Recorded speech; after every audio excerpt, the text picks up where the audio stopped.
Universal Disclosure Podcast proudly welcomes Roi Yozevitch. Let me ask you something, because I think this is the first serious discussion I've ever had with someone who is into this UFO thing, okay?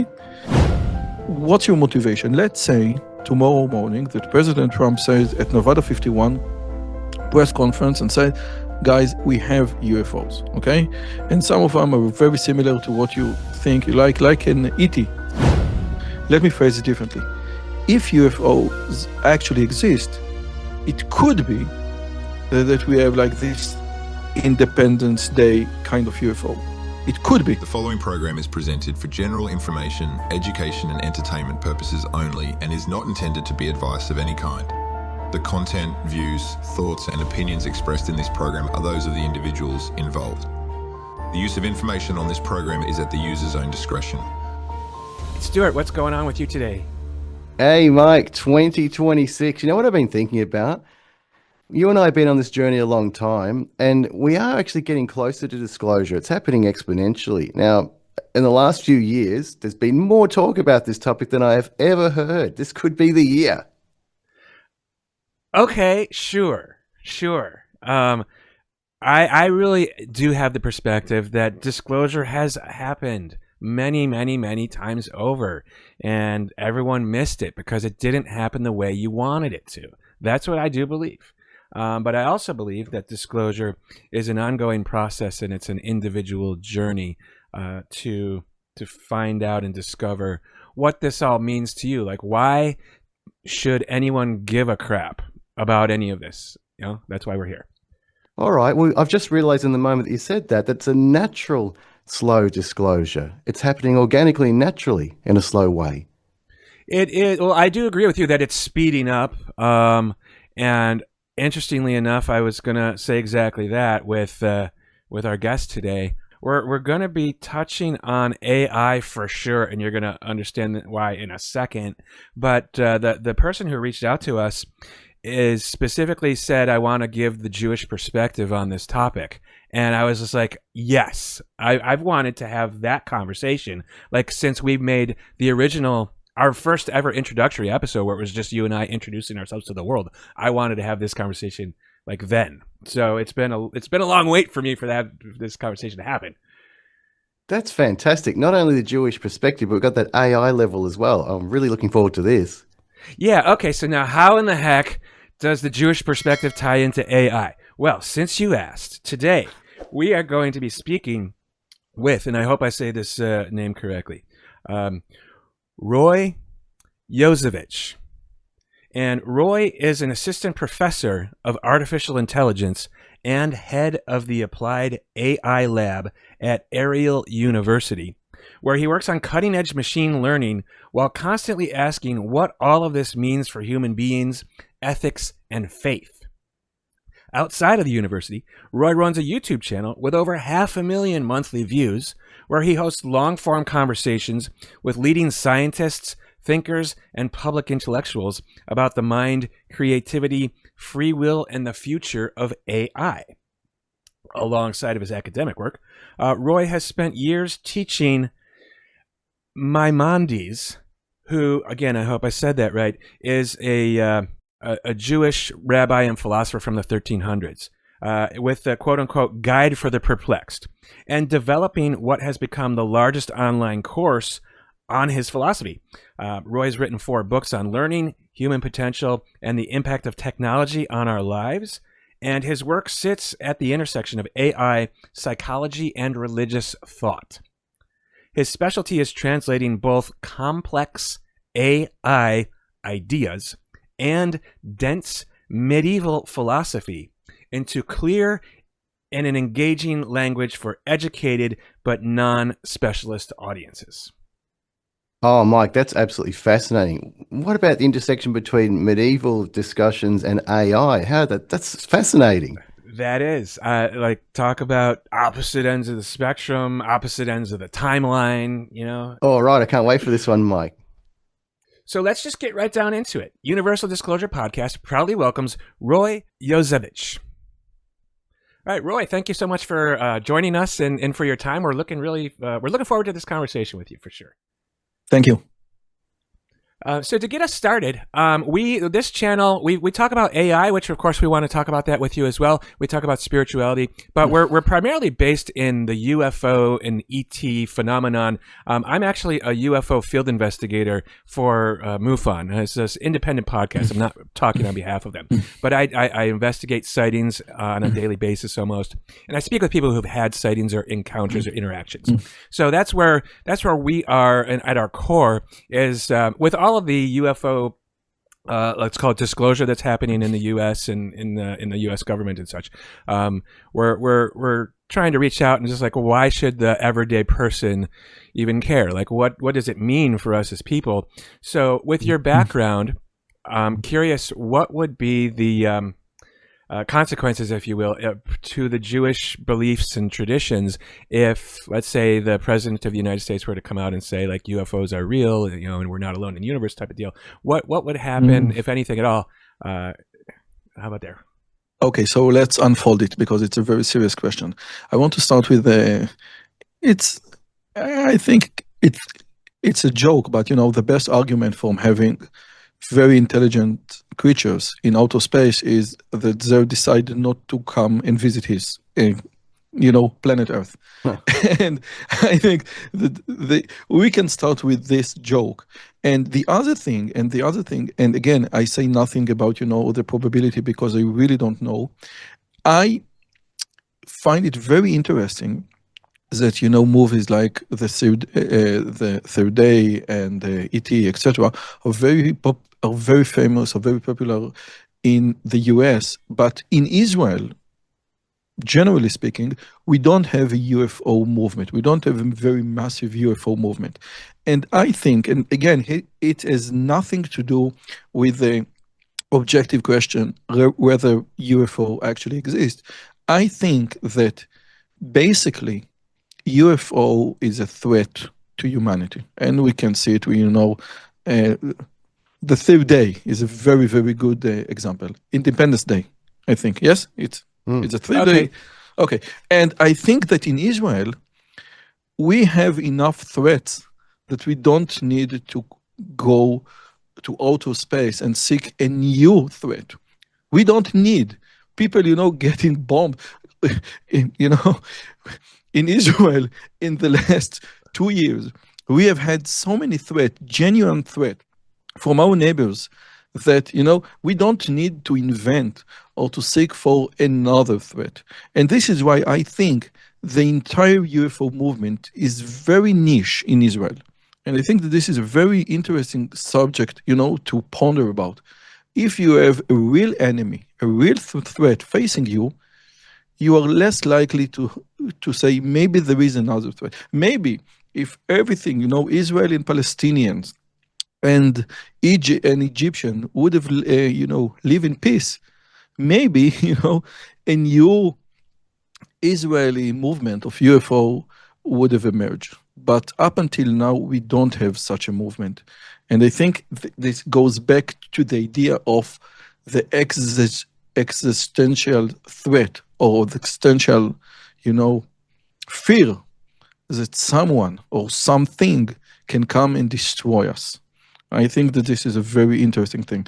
Now, regarding the Jewish perspective, okay, basically, it seems that the Jewish perspective is against UFO. If you read the Bible, if you read the Old Testament, God created heaven and earth. God created, planet Earth, basically.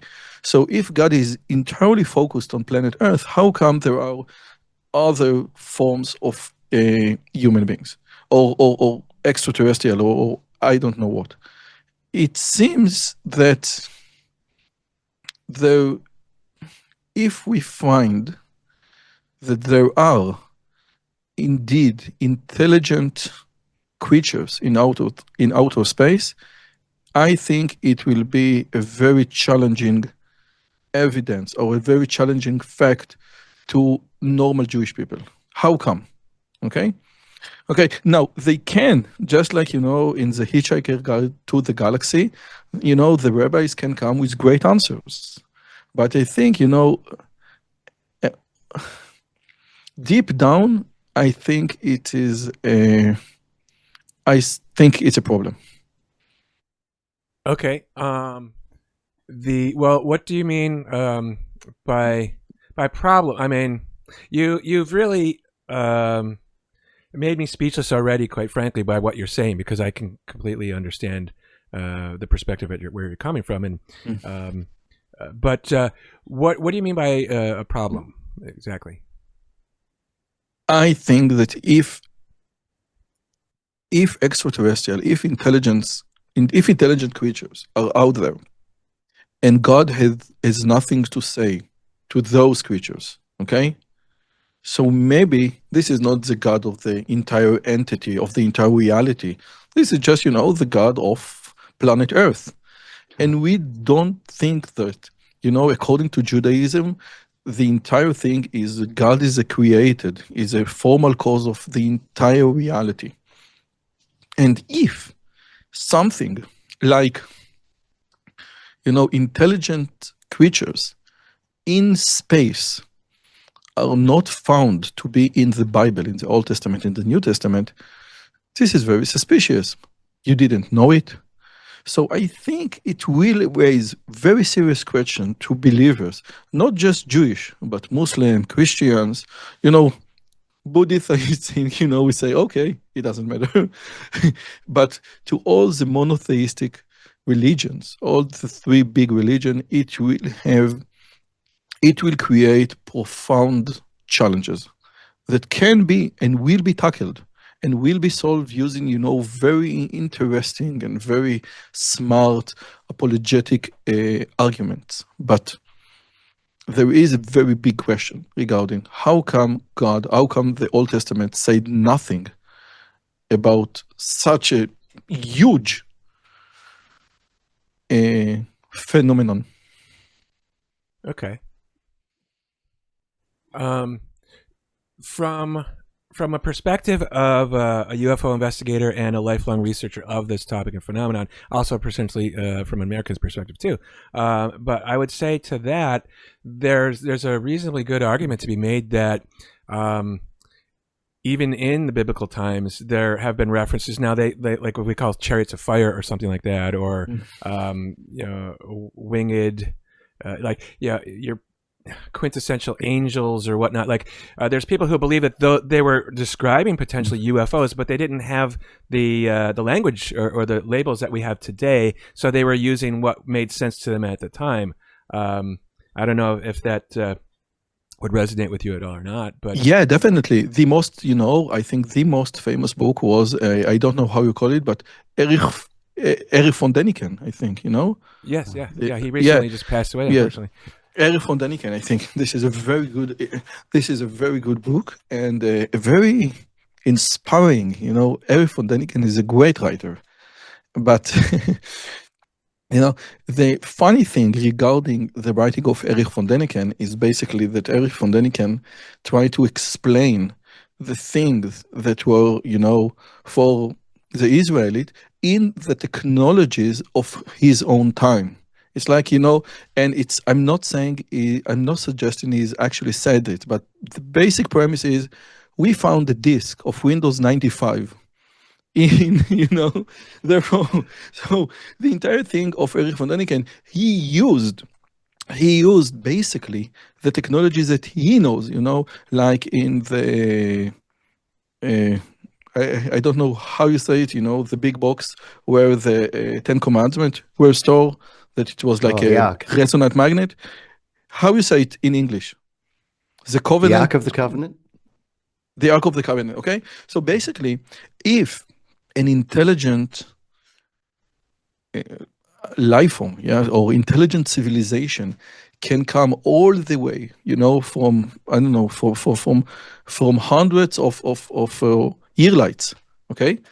And it raises two things. One, what the motivation, and two, it will be very plausible that their technology will be for profoundly different than anything we have ever encountered.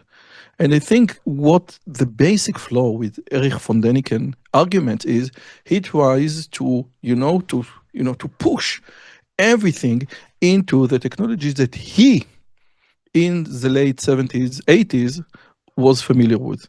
And I think that this is a very strange hypothesis. Okay. Reverend Stu, do you have what's your sort of reaction to that, I guess? Awesome points already raised. So we're talking about potentially people from the ancient times viewing these phenomena through their lens and their understanding.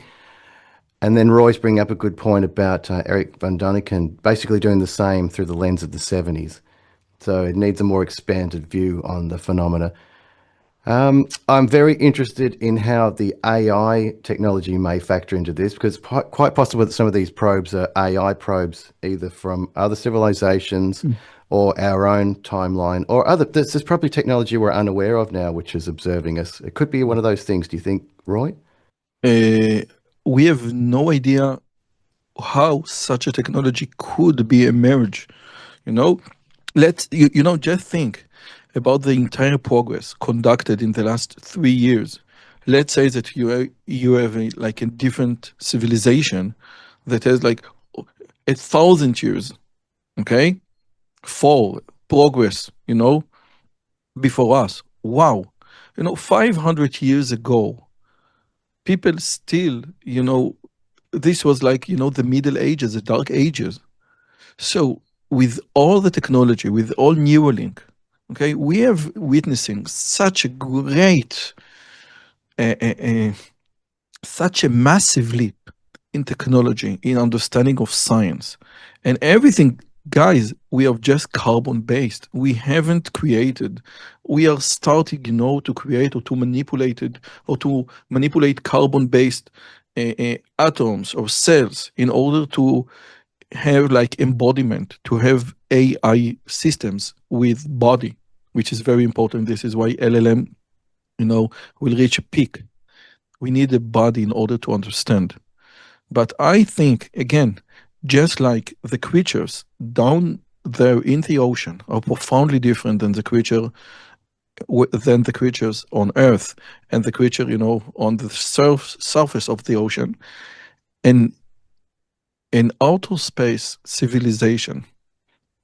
It's like a Freeman first that can, have all the sun energy that we cannot, the Dyson sphere, yes? That we have the Dyson sphere, that, this civilization can take and utilize the entire sun energy in a way that you will not be able to see it, okay? This is basically what I think the Dyson sphere is, or the Dyson sphere number 3, okay? We have no way, we don't have the cognitive powers even to try speculate how such thing will be. Yeah, I understand, because with the Dyson sphere, they're harnessing 100% of the energy coming from the sun, so much so that the sun's not, or the star is not even visible. Very That's good. that's a huge leap forward from where we currently are. I understand what you're saying. Yes, and let's say, just for example, that such a civilization with a Dyson sphere, okay? Such a civilization with a Dyson sphere can, 300 years ago, went all the way. How come the entire UFO movement, Nevada 51, is not like a very solid science? This is very strange. Again, I have spoken with Avi Leib regarding the Kamehameha, but how come we have never seen such a very clear evidence, indisputable evidence that say, okay, something is going on there, okay? And I think, I need to ask about the motivation, and I need to ask about very other things. And again, which also raises a question, what does such a civilization want from humanity? Okay, this is a very serious question, because everything is about meaning. Okay, what's the purpose? We are purpose. We have. We need meaning. Let's say, the other day I heard a rabbi said, that a woman approached him and say, everything is meaningless. I want to kill myself. And he said, if everything is actually meaningless, what do you care? Just keep going, keep living. And she said, I can't live without meaning. I think this is a very powerful idea. You can be religious, you can be non-religious, you can be agnostic, you can be whatever you want. But meaning is something you must have.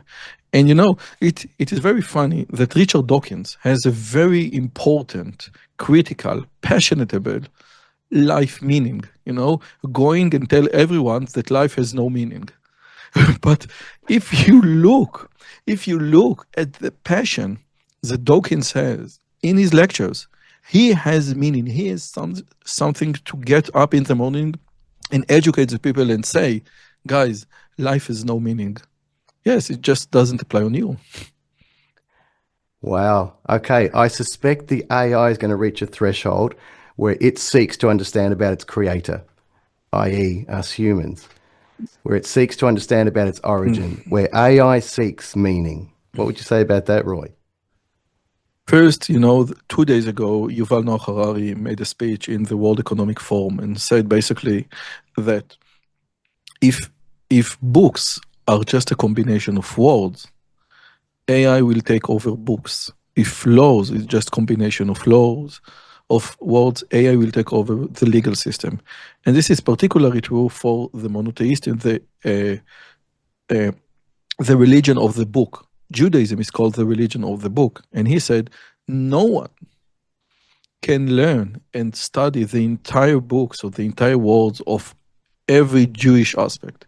But AI can. What will be when AI will be the ultimate authority on the Bible? This is basically what Yuval Noah Harari said 2 days ago in the World Economic Forum. So this is not a niche discussion. This was in the heart of the World Economic Forum 2 days ago. Okay, Wow. I would say that books are not just a combination of words. Law is not just a combination of words. There is something else, you know, in the NLP created by Milton Erickson, you know, the neuro-linguistic programming. We usually say that the map is not the territory. Words or the language is a map to the territory in reality. And this is why basically you have this phenomenon that you're searching for the right word. How come? Because you know the territory, but you need a very precise representation of what you want to convey. If words are everything there is, how come you search for the right word? Okay? Ah, yes. And I think that this is a very big problem, you know, that Yuval Noah Harari get confused with. Words are just representation of reality. Now, it could be that AI will have motivation. It could be. Let's say that you hold a materialistic worldview. Okay, that the entire brain is just a very sophisticated combination of electric circuits. Okay, so it's not will be ChatGPT 5. It will be ChatGPT 42. What then? What then? You don't. If you, and I think many researchers in the AI community are subscribed to the materialistic worldview. And I think Ilya Sutskever is one of them. He said, yes, the entire brain can be modeled. And I think that the brain cannot be modeled to 100% because there is something extra, metaphysical, transcendental argument within the brain. Okay? Now, I can't prove it. But I do think that there are something different within the human being, but we can get very, very close. Okay, this prompts a question in my mind and in my heart now. And forgive me if I'm being impertinent with this question, but what is your spiritual belief? You're obviously contemplating these aspects. My spiritual belief regarding what? Just in general, regarding everything. What is that spark that we have that AI may not have? Okay. I think that basically, okay, the idea is that the human being is a mammal, and is like, you know, the human ape, and is cousin of the human ape, okay? But approximately 5,000 years ago, I don't know exactly when, okay? Everything started to emerge, you know, art, paintings, writing, something started to emerge. And I believe in, like we have, you know, we have the Neanderthal, and we have the Homo sapiens, and we have the Homo erectus. But somewhere along the line, along this process, God just lit something in our brain. And this is where the human being, became profoundly different than all other mammals. I don't think that Adam was the first man ever created, okay? It's like he had no belly button. No. Adam and Eve, I think, is a very good story, but it's a story about the powers within every human being, okay? When we read in Genesis that after the sin, God, you know, put leather clothes, okay? We read in Hebrew leather, it could also be as skin, okay? So basically, when you get out of Eden, you get skin, and then the story of humanity begins, okay? So basically, I do believe about the story of Genesis, okay? I do believe, but I believe that this is a very nice story it's an analogy. It wasn't there like the very, you know, they had the fruit and they ate the fruit, you know. According to Judaism, it wasn't even it wasn't an apple, it was wheat. And wheat basically is just like Jared Diamond said, wheat is the beginning of civilization. When we emerges from hunter-gatherer to agriculture, it was because of wheat. It wasn't that we, you know, make wheat more, I don't know how you say it, yeah, more civilized. The wheat made us more civilized, because wheat meant basically that we need to be in one place, and we need relatively few people to get all the food for the entire community. Hence, we have a lot of spare time to other activities like thinking. And this is basically, you know, the beginning of. So this is what I believe. I hold a very more rational. I hold a more rational belief system regarding Judaism. Okay, that, you know, take the idea of miracles and put them in a very low perspective. Okay, I don't believe because of the miracles. The miracles are not a big deal. The big deal is the laws of nature. This is a big deal, okay? And I think that this is what Thomas Aquinas said, okay? According to Aristotle, and this is great thing. According to Aristotle, God is just pure logic. And if you want to know what are, you know, the trajectories of the planets, you need to postulate, you need to think, okay? You know, what is the most perfect trajectory? A perfect circle. Okay, so that's all the planets are revolving in a perfect circle. How come? But when I look at the sky, I don't see a perfect circle. I see an ellipse.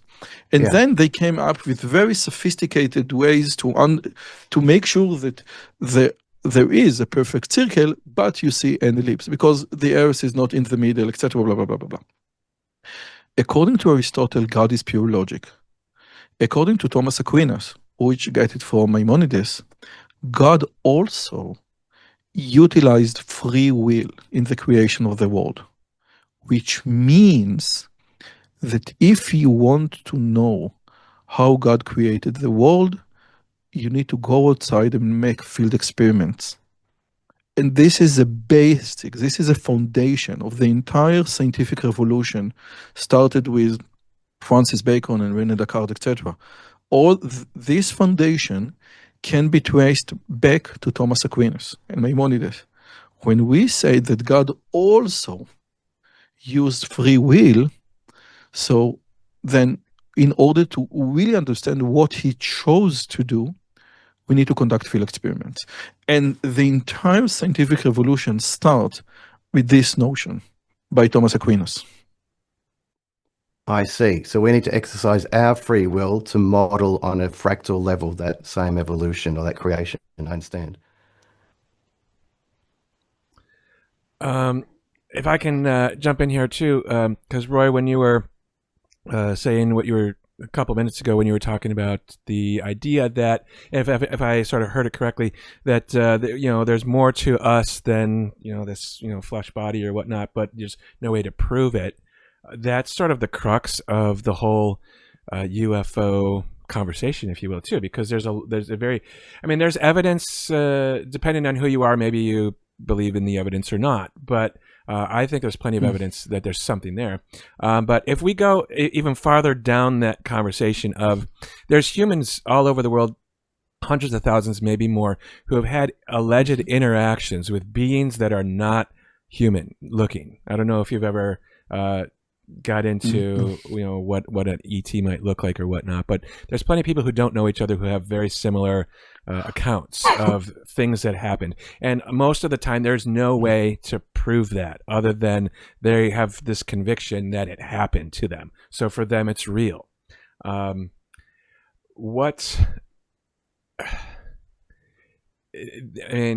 that person, similar to what you were saying, that there's something out there that's that we can't put into words or we can't prove. And why am I even saying all this? Let me ask you something.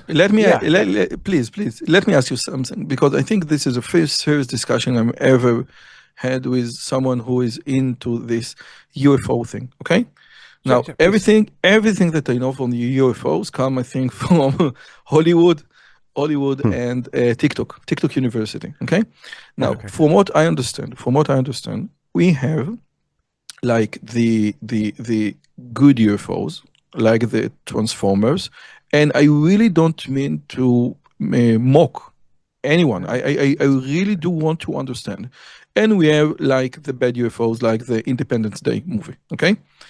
And when you are very well invested into this idea or the notion of UFOs, basically, what's your motivation? Let's say tomorrow morning that President Trump says at Nevada 51 press conference and said, guys, we have UFOs, okay? And some of them are very similar to what you think, like an ET thing, okay? We have UFO. In your opinion, what humanity needs to do when we have like this very solid proof that UFOs exist and to some degree or to some extent wants to communicate with us? Wow. Okay. I've never been asked that question directly. Humanity would need to reconcile it on an individual basis. Like, what does that mean for them? And hopefully they would be open to the idea that there is another species of being or creature, whatever you want to call it, that can potentially communicate with them. Not to say that they're more advanced or better than we are, but of an intelligent nature. So in a way, I believe that what you just said will not ever happen because of the huge impact. And within the community of the UFO community, as it were, I don't speak for the community at large. No. I'm specifically asking you. Yeah, but no, I mean, I've got a pretty good pulse on what they all would think. A lot of them are like, that's not going to be a big deal. We can handle the truth type of a thing. But my question to those same people are, have you really thought about the implications? Because it literally touches everything. If it were to... I think it's huge. Yeah. It's huge. We cannot even speculate what the implications will be, because again, from what I understand from you, you have no idea whatsoever if the kind of UFO that we are talking, let me phrase it differently. If UFOs actually exist, it could be that we have like this Independence Day kind of UFO. It could be, that we want, to make sure, the hitchhiker got to the galaxy, okay? I want to have like an intergalactic road, and I need to destroy planet Earth, okay? It could be, basically. And if some civilization can travel millions of kilometers in a Dyson sphere volume, in a Dyson sphere number 3, there is it's like communicating with an ant, relative. You are not going to communicate with ants. And I think that any Dyson sphere number 3 civilization cannot communicate with us, because compared to them, we are like ants. This is what I think, we are so far behind that it is very, very strange. What do they want? And maybe there are many different UFOs. So let's say that you say, okay, I have seen, Avi Leib is right. What we have seen in Kamehameha, I don't know how we called it, okay? But let's say that this was this was a how we called it? I believe he was an extraterrestrial. Not extraterrestrial. It was intrastellar. I think it was extrastellar or intrastellar. It was outside of our system completely. Like, it was one of 3, maybe 4 things in our lifetime that we've ever discovered that was from outside of our system. So that was the main shock and awe factor of it, was that, and I don't even know how they would even know that it's from outside the system, but that was the main thing. I think that what he said was that, there was a rocket, I think, like the idea of the trajectory and the rapidness. And Avi Leib is a professor of astrophysics at Harvard University. He is a very serious man. I've had the, because he is a former Israeli, so I have had him on the show, and this is mind-blowing. But again, the idea that Avi basically preaching to is investigate, okay? Mm-hmm. This is basically the ideas that Avi is preaching to. But we have like so many radio amateurs, and we have giant satellites, okay?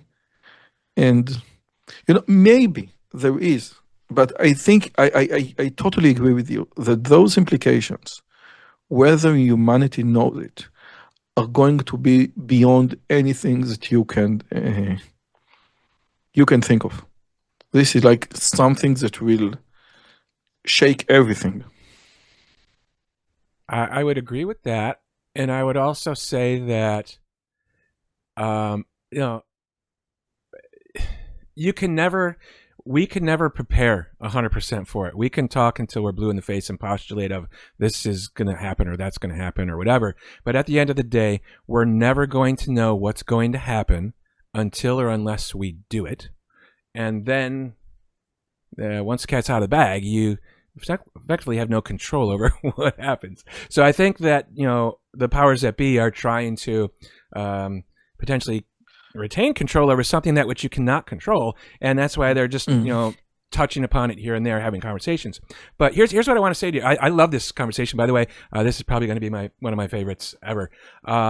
So because it's you're a smart guy, and you're coming at this from a much different lens than potentially most of the people that we've talked with. So with what people are not talking about right now is the abduction and the contact part of all of this. At the end of the day, if the UFOs are real and they are physical craft, which I personally am not convinced that they are physical craft, but if they are, someone is piloting them, and who's behind it. And like you said, what are their intentions? I personally believe that if they were here to harm us or anything like that, that would already be done. We wouldn't even be talking, and it would be, the Independence Day would have already happened. So, and with the idea that, we can't communicate with ants, I would agree with that to an extent, but there might be some people who think that they can potentially tap into the ant consciousness, if you will, as silly as that sounds. But here's where I'm going with all this. With people who have had interactions with alien beings, they've pretty much always said the communication is telepathic in nature. Their physical bodies are almost always paralyzed and they cannot really move. Then there's the procedures that happen against their will. So the typical scenario is you're in bed and it's like, I don't know, 2:30, 3 o'clock in the morning. You wake up, you see the 3-foot-tall gray creature with the bubble head at the end of your bed. You can't move. Your wife's sitting next to you. You can't even scream. They're not waking up. And then maybe you float out through a wall. I mean, this is really wild stuff. With that, like, what would you say about anything that I just said? Because those are the kind of things that come up more often than not and on a regular basis all across the world with the abduction side of things. I would say that the mere fact that most aliens in those encounters are basically in the same format. Okay, and this format comes from, I think, directly from Hollywood. Okay, means that, this is strange. I think the God in the dog world is the dog. Okay, so how come they have 2 legs and 2 arms, and the head is over here? This is very strange. Why can't there be entirely, spiritual or mental entities? This is very, very strange. That you need, let's say that I saw an angel, and the angel was just like, with 2 giant wings. This is very strange. I get it from our culture, and again, it could be. I've never spoken to anyone who have witnessed anything like this. I have spoken with people who have, gone through clinical death, which basically is the same format, okay? And we can say, oh, just a second, if this is the same format, could be that the brain does something, okay? I'm not subscribed at all to the materialistic worldview. Okay, I think that the materialistic worldview eventually falls apart. Okay, the core entity in our world is mental, is not physical. This is what I believe. Okay, and we can take it to a lot of places, but why do we need this alien figure? Why do we need those alien figures in order to interact with UFOs? And I think that, if you just say, okay, I have like an epiphany, I have something, no one would believe you. And this is something that goes. Now, maybe there are like a universal cosmic signal.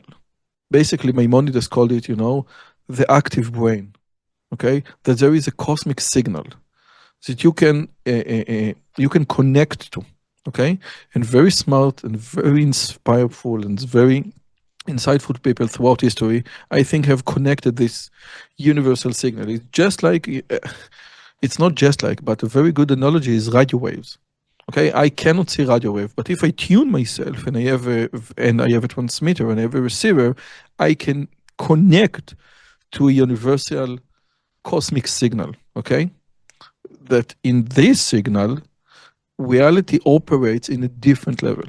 Okay, I can and it resonates. Let me just let's take the idea of charity. Okay, in a very basic sense, in the materialistic world, If I give $100 to charity, okay, then I have less $100 in my pocket. Okay, if I give, I have less. This is a very simple way. But in another, and I would say higher form of living, the rules are not just materialistic. The rules are more complex.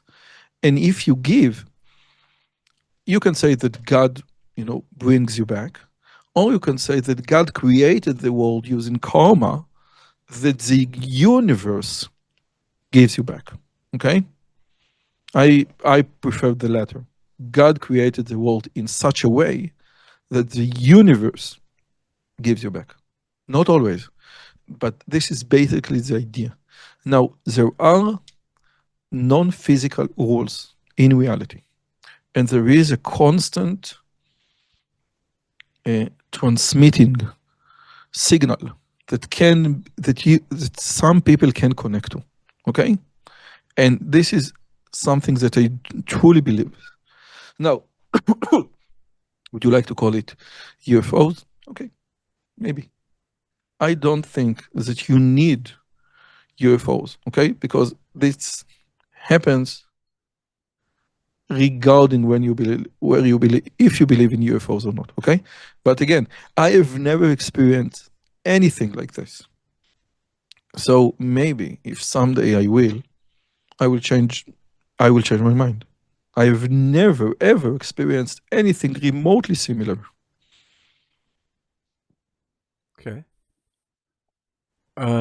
So to kind of stitch it a little bit into AI again, there are people who postulate that AI itself, or computers, as it were, are technology that we received from one of these UFOs that we'll just say crashed here on planet Earth, and then we've reverse engineered it or something, and then that's why we have this sudden, we go from horse and buggy to cars and airplanes and space travel in 100 years. What would your take be on that in terms of like the AI and the computer chip and everything? Do you see a natural progression there that can be accounted for, or is there any type of, for lack of a better term, missing link, as in our evolution that we have in terms of our technology that we have? Is there a sudden jump in gap? Okay, very good, very good. I can give you two answers. One, which I think you would like better, and two, which I think you would like less. According to Kabbalah, okay, which is basically the inner working of how the world is operated, okay? Not the scientific, but how all spiritual entities are running the world. We know that according to the Jewish Kabbalah, in our time frame, the lake of wisdom will emerge. I don't know how to translate, but there will be something that all the channels will be opened, and the lakes of wisdom will be emerged. And I think that if you I can take the invention of calculus and the invention of modern physics and the invention of quantum mechanics, and I can trace back and back and back, and go and say, okay, this is a very natural thing. I know, the term artificial intelligence was coined in 1952. Oh. Okay, the most important paper regarding LLM, or large language model, is from 2017. Attention is all you need. Okay, now I can trace everything. Say, okay, from attention is all you need, we move to this, we move to this, we move to this, we move to this. Okay, I can do it very, very easily. And again, we are talking about a progress of over 70 years from coining the term artificial intelligence. And if you go to the Alan Turing paper, The Games of Imitation, it was even 100 years. Okay, but if you zoom out and say, wow, there is nothing like this. This is too much, okay? In a very microscopic perspective, you can trace, okay, A followed B, followed C, followed. When you zoom out, you say, wow, this is unbelievable. Okay? This is truly unbelievable. And again, the scientific revolution begins in the 17th century. But now, my grandfather, born in a village in Europe where they had a well, okay? And he died in a hospital in Tel Aviv in a different place. It was a different reality, okay? And, my daughter asked me the other day, how did you manage to learn anything before YouTube? Okay. Yes. YouTube was invented in 2005. Okay. How did you manage to learn anything before YouTube? And she was quite serious about it. How can you learn without ChatGPT? So I say that if you go and zoom out, the entire progress seems unnatural. Okay? That's what, yeah. Again, when you zoom in, you can trace every progress point to the previous, okay? And it's all logical. But when you zoom out, you just stand in awe. Okay? And I think that could be something like the Kabbalah said, that something had to be opened in order for all this wisdom and thinking to take place. So I'm quite with you. Roy, I'm very interested that you brought up Kabbalah. So you've obviously studied that. So you're into a bit of mysticism then? Has that been part of your life, your research? No, unfortunately, I'm not. I'm very rational. Unfortunately, I live my life, very rationally. But my wife, I used to be a magician, a mind reader, and when we bought the house, my friend said, "Okay, I'm going to give you a sign to the house, and it will written the magician." And then my wife said, "Just a second, you don't live here alone." So he said, "Okay, what should we write?" And then we came out and said, "Okay, the magician and the witch." And I think that many people, confused because witch are basically what we knew from Disney, but not. A witch is someone who knows how to affect reality. And my wife, lives it to the bone. Okay? You need, when you, for example, are very mad or very angry, and you find yourself, in a way that you say, "Okay, I have something very insulting to say, but I will keep my mouth shut." And it's very powerful. It is very demanding from your mental entity. When you succeed to be better in a very hard experience, in a very hard scenario, yeah, you get access to spiritual powers. Now, I don't know how to explain it. Again, I'm not a witch. I used to be a magician. But I think it does true. Some people can operate in a different level in the world. Some people are much more connected. And maybe at the end, what you're trying to find is this feeling of connection, of higher level of connection with the reality. Okay? And it's very hard to describe. It is very hard to explain.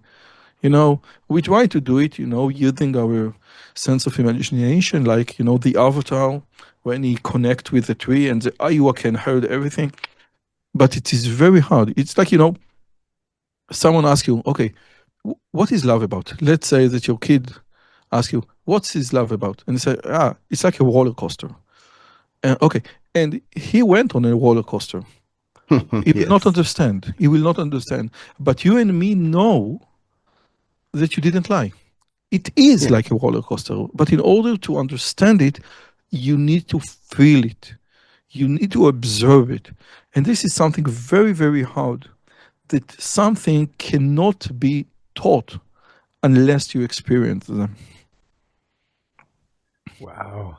I mean, for me, you just made a great parallel to the UFO experience, like the ET experiencer. Like it's a lot of the times, and more often than not, it's the folks who have these interactions. They're not seeking them out. They don't even believe in this stuff at all, and it just happens. And then when it happens, they're like, "Okay, wow, what is this thing? Now I got to figure out this." It's very, very similar to that most of the time. I think that mushrooms and, LSD give you the opportunity to expand your view of reality. Basically, what mind expanded drugs do, I think, to my opinion, and I have never used, unfortunately, any one of those because I'm terribly afraid that my memory will go kaput. Let's say that the saddest is here, this is -10, and your happiest is here, this is +10. So you need in the zone of between -10 and +10. What mind expanded drugs can do is to expand this limit. So now for the first time in your existence, you're between -20 and +20. Now that you know that you have this possibility, okay, this ability to go beyond, then you can start working on this using meditation, using prayer, using spiritual practice, etc. Okay, but many people will not be able to escape, the cage of the reality. Therefore, many people need drugs. Okay, but again, you need very hard, serious work to maintain this. Okay, this is very hard, and let's move on to the moral world. Okay, one of my greatest debates with Sam Harris is that you can deduce morality from reason. This is basically what Sam Harris says, that if you think strong enough, and many people say that, okay, you can deduce every morality from reason. And just like David Hume, I think one cannot derive an ought from an is. This is basically the idea. And my argument against Sam Harris is that Sam Harris, as an American in the 21st century, have never experienced life in the extreme. Let me explain precisely what I mean. After the Holocaust, we know that all of us, we are only 6 meals away to becoming monsters. 6 meals away. Don't eat for 48 hours with not knowing when your next meal will be, and all rational, all logic, all civilizations, all manners vanish. Sam Harris have never experienced this. And this is why I can say, okay, I'm sitting in my studio with the air condition and I'm sipping a glass of tea, blah, blah, blah, blah, blah. When push comes to shove, when men push to its extreme, rational is not a good compass. Rational is only available when you're not tired enough, not hungry enough, not pissed away, not pissed off enough, etc., etc., etc. Okay, we tend to think of ourselves as rational human beings. Ask your wife, okay? She will have a different opinion. That's really powerful. You know what I was thinking about when you were saying that is the act of will. So you mentioned earlier about how if you're really angry, you want to say something negative, you can use your will to choose not to express that anger, and it's a powerful thing. So I imagine if someone's in that state where they haven't eaten for days, their mind would be very focused. And I don't know if I'd have the power of will to choose something that was in accordance with the etiquette of society. That was very well described, Roy. Thank you so much. There is a verse from the book of Job, which is basically from the book of Job 26:7. And the verse goes in Hebrew, Tole Eretz al Blima. Okay, I tried to translate. I think I cannot, but basically, is it put Earth on the verge. Okay, basically. Now, Blima or the verge is also meant to shut up in Hebrew. And according to the scripture, according to our tradition, to the old tradition, the earth is still revolving just because of people that in the act of a harsh discussion, in an act of fight, they shut up. Okay, when you manage to shut up and don't say the thing that you want to say when you are pissed off, this is according to the tradition, the thing that holds the earth in its place. Wow, that's a huge one. I meant to hear this today, Roy. Thank you. So this is to our point of the discussion. You are imparting some knowledge to me, which is coming from basically what I might term the divine mind, that part above everything. And I'm receiving the message. Thank you. Oh, thank you. It was fun. It was very, very fun. That's awesome. So I guess to sort of end it off, then, what is your take or position on the idea that are humans the only intelligent life in the universe, or is there potentially something else out there? First, I don't think that humans are the only intelligent life form. There is a very good book, very good, titled "Are We Smart Enough to Know How Smart Animals Are?" Okay, and animals are extremely smart in a way, much more than we. We have something else. This is not just smarting. This could be thinking about the future. This could be the language. This could be reflection of our own thoughts, etc. Okay, but we are not the only smart creatures on planet Earth. And I think that many of the motivation for seeking UFOs is to connect with higher dimensions, which I think the materialistic world is insufficient for the human mind. We conquered Earth, but we rejected and we ignored the mental of our entity. Ever since the Renaissance, the entire idea was putting men on first. Pico della Mirandola, okay? The man is like the most important noble creatures, okay? How noble is man, like Shakespeare said.